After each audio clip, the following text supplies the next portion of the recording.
Thank you. Friends, first a few words in Tamil, my mother tongue.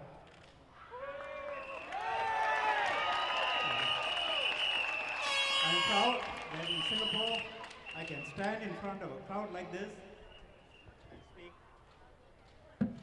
and speak in Tamil.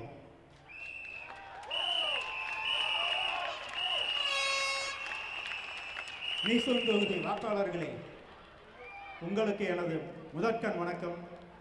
பல ஆண்டுகளாக மக்கள் செயற்கட்சி உங்களுக்கு பணிபுரிந்து வருகிறது.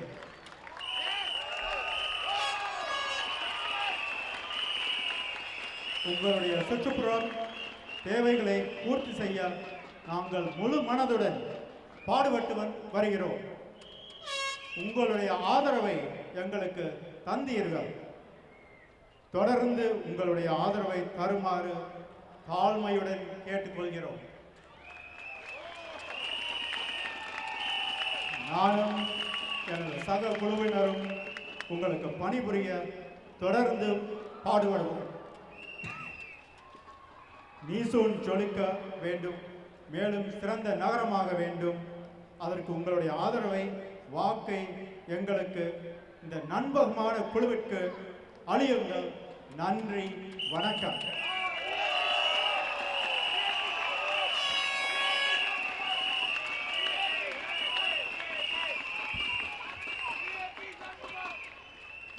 Friends, residents of Misoon, fellow Singaporeans,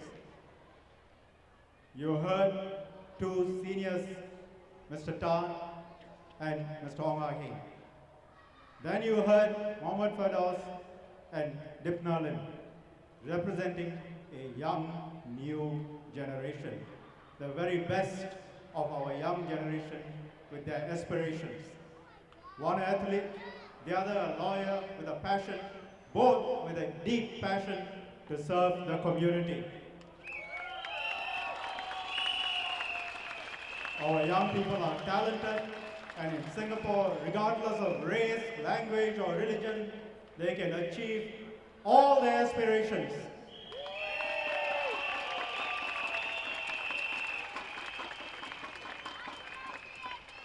Fellow Singaporeans, I'm going to make a serious speech. These elections, they are about your life, your family, and our country. What matters to you are jobs, housing, healthcare, education, security, freedom, freedom to achieve, and freedom to go for what you want. Question is, who do you think can deliver that?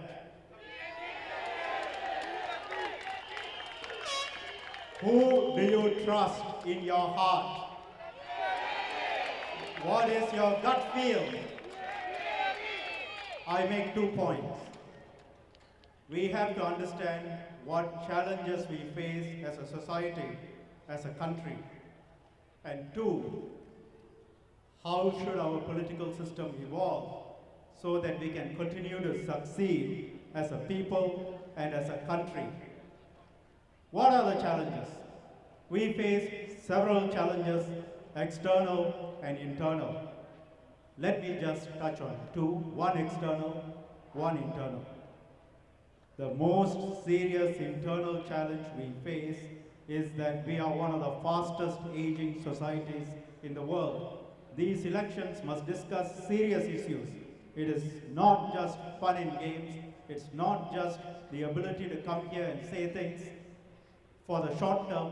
It is thinking seriously about the issues that matter to you and to your children. In 2015, today, we have 5 people under 65 for every one of you who is over 65. By 2030, within 15 years, we are going to have only 2 persons under 65 for every 1 person over 65. In 15 years, there is only going to be 2 persons under 65 for every 1 person over 65. Think about that. Nearly 1 million people are going to be over 65 by 2030 in this small island of ours. What does that mean for our economy, for our social welfare policies, for our healthcare costs? Some people say raise taxes. Can it be done easily? We have to be competitive. Hong Kong is at 17%. We are at 22%. We rely on investments, jobs for our economy. You raise taxes, our taxpayers who can leave may well leave. And investments may leave too, and new investments will think hard before they come. Another suggestion in these elections is we cut defense spending by 40%.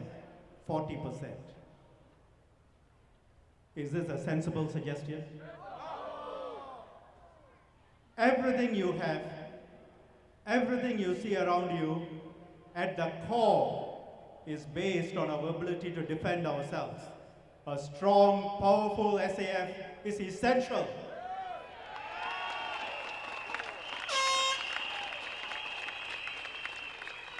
What will happen if we cut defense budget by 40%? I asked Dr. Tambaya about this proposal during a debate. He is a decent man, but what he said shocked me. He said defense benefits the rich more than others. Benefits the rich more than others because they have more to lose. We have our defense to protect every Singaporean, every one of your homes.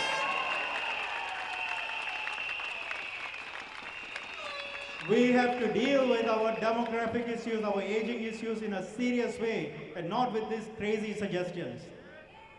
We are not unique in having a low birth rate. Every major city in East Asia, Hong Kong, Seoul, Tokyo, Taipei, Shanghai, they all have birth rates which are similar to ours or even lower than ours.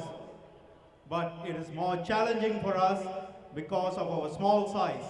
And unlike Hong Kong, we don't have a godfather. Let me now touch on a key external challenge. Globalization, a challenge to our jobs, our young people's future.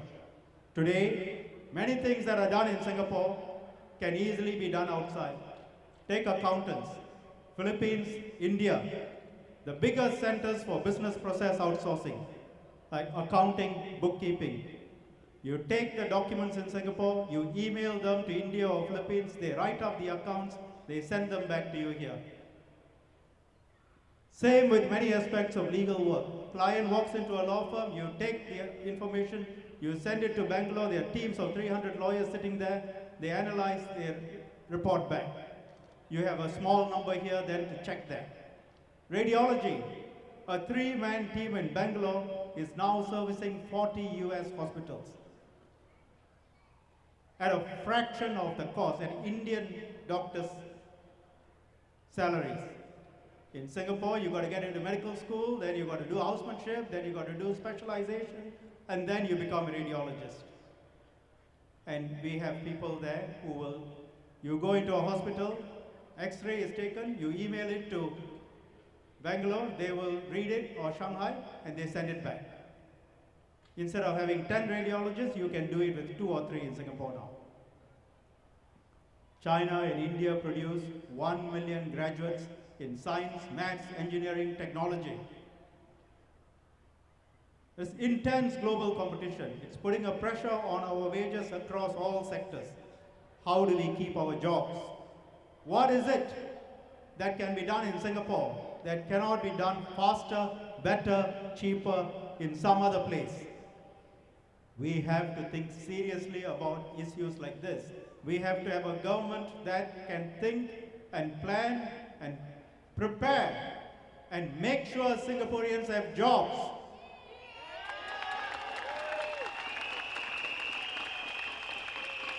We have to create the bright future for our children. Let me now move to my second point, our political system. For over 50 years, we faced many severe challenges. We overcame them. One of the key reasons is because of our political system, which required that politicians must be honest with the people and put forward policies which are honest. That was and is the DNA of the PAP. You, Singaporeans, supported that for 50 years. The PAP drew its strength from you. You gave the strength to the PAP to do what was right. You helped to create the system, which emphasizes on practicality and long-term planning and honesty. These are the strengths of Singapore. How do we ensure that these unique strengths remain? It means voting for people, whether from the PAP or from the other parties, people who are honest about public policies, who put forward policies which are sensible and responsible, and people who have financial integrity.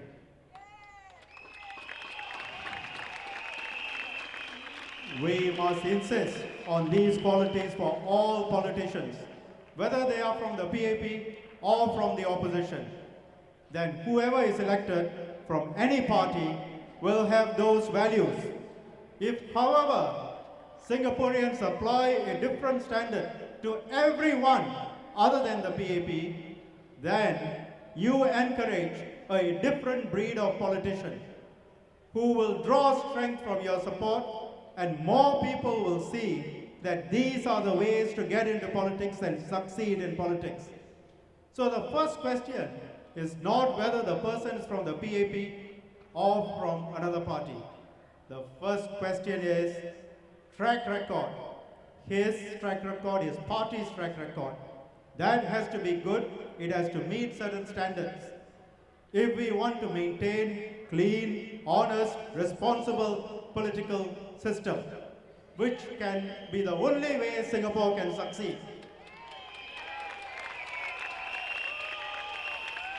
Only if you tick that box, then the next question comes, who do you support?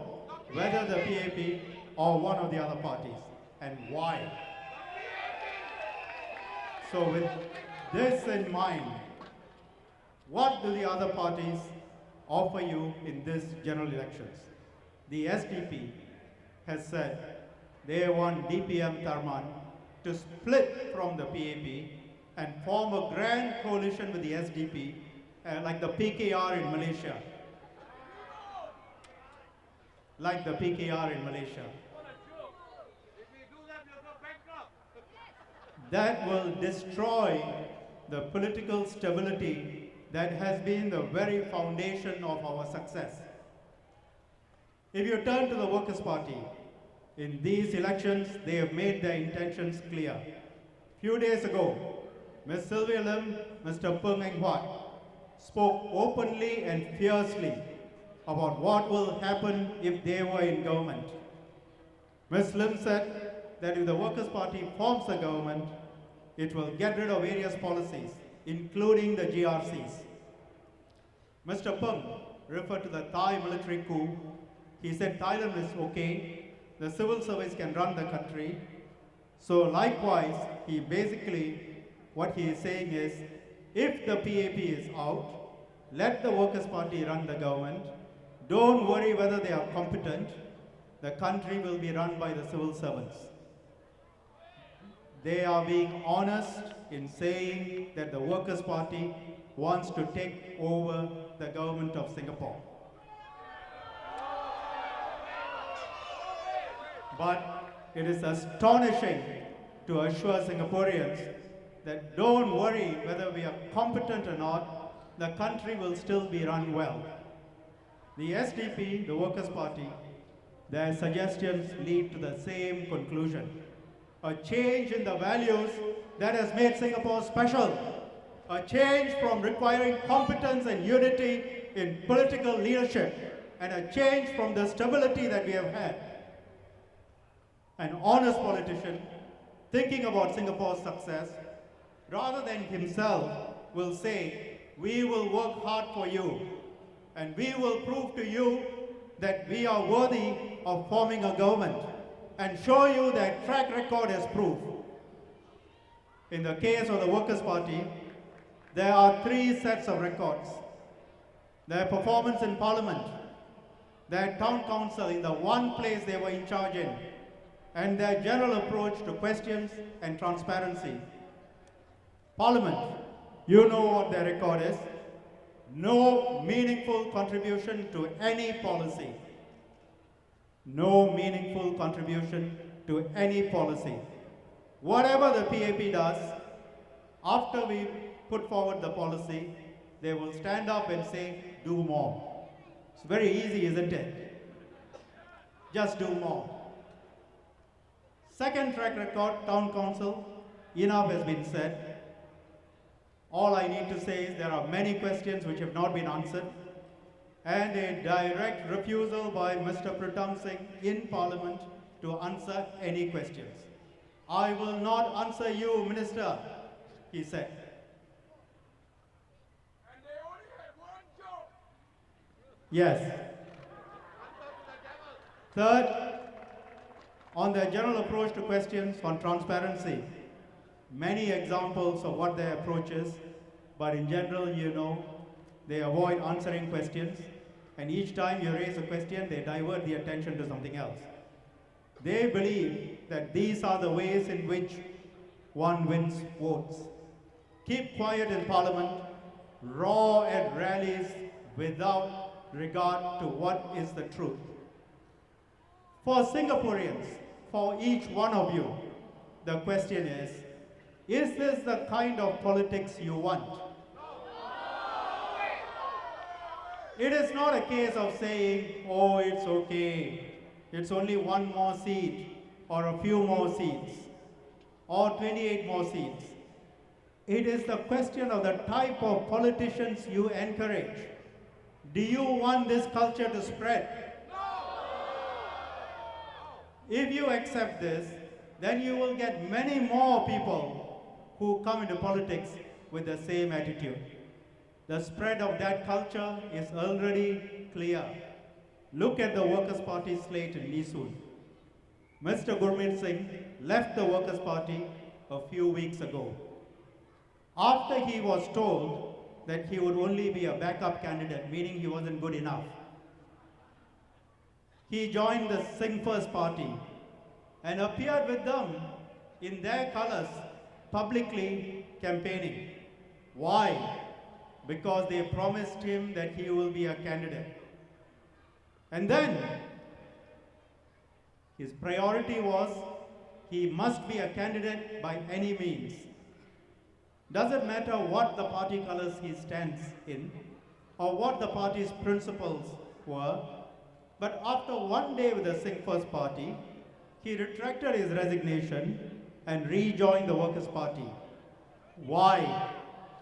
Because they went to him and said, actually we are one-man short, can you come back?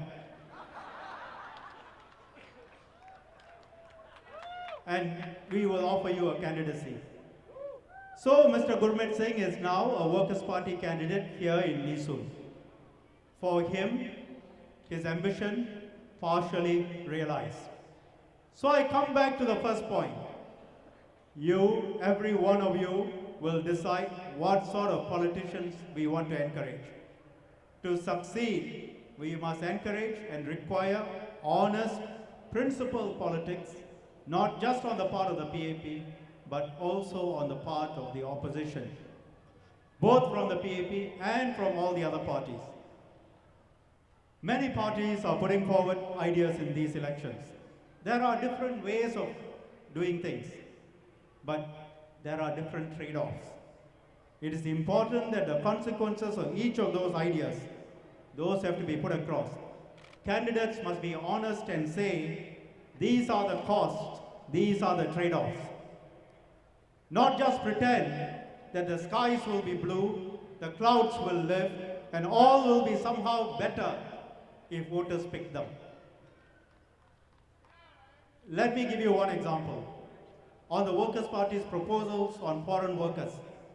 First, they said we should go slow on cutting back on foreign workers, meaning the government was tightening too fast, because tightening too fast may raise wage costs and cause Singapore to lose its competitive advantage. And then within 1 year, when they saw the popular mood, they changed completely and said, zero growth on foreign workers.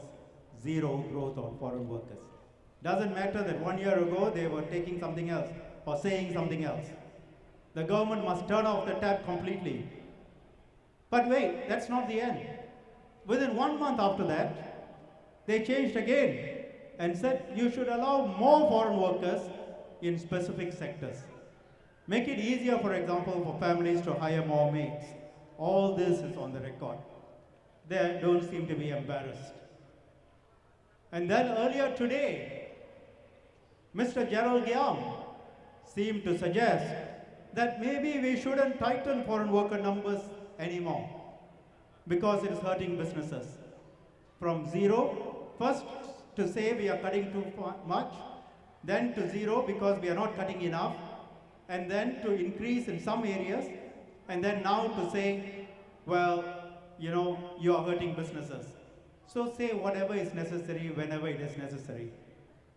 Singaporeans will forgive you. What exactly is the Workers' Party's position on foreign worker growth? You cannot be a responsible opposition, let alone a responsible government, if you make U-turns like this and say whatever is politically popular for the moment. Will you say anything to win votes? Sway your position with the wind. Turn cartwheels on policies.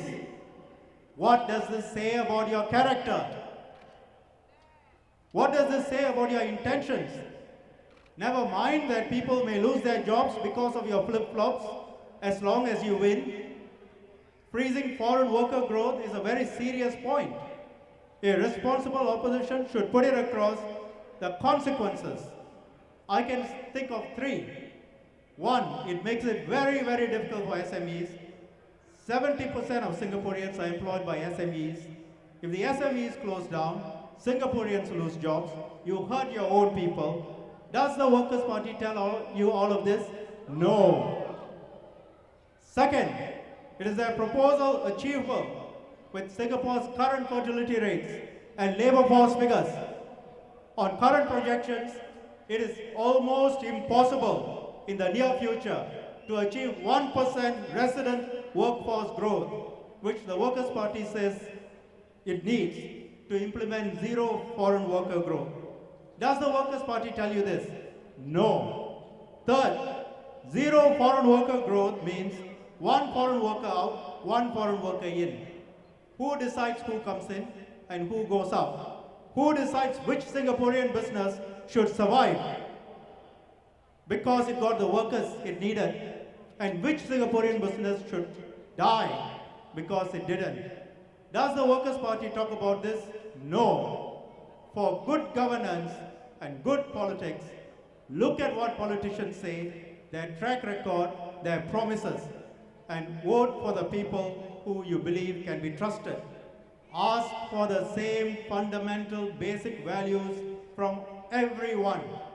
Our future, your future, depends on this. Our future depends on good, honest politics. Your vote, your support will decide what sort of politics we will have in Singapore and what kind of person steps forward to serve, whether with the PAP or the opposition. Let me now say something about the team in Nee-Soon. We have a good team, a good blend of youth and experience. You've heard them. We delivered our promises in the past. If you give us a mandate, you can be sure we will deliver again.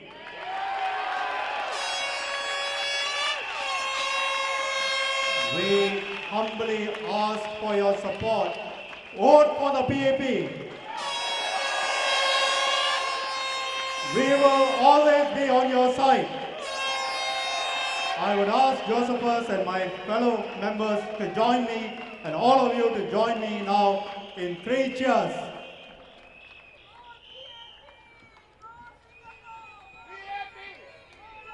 Majula Nisun! Majula PAP! Majula Singapura! Thank you.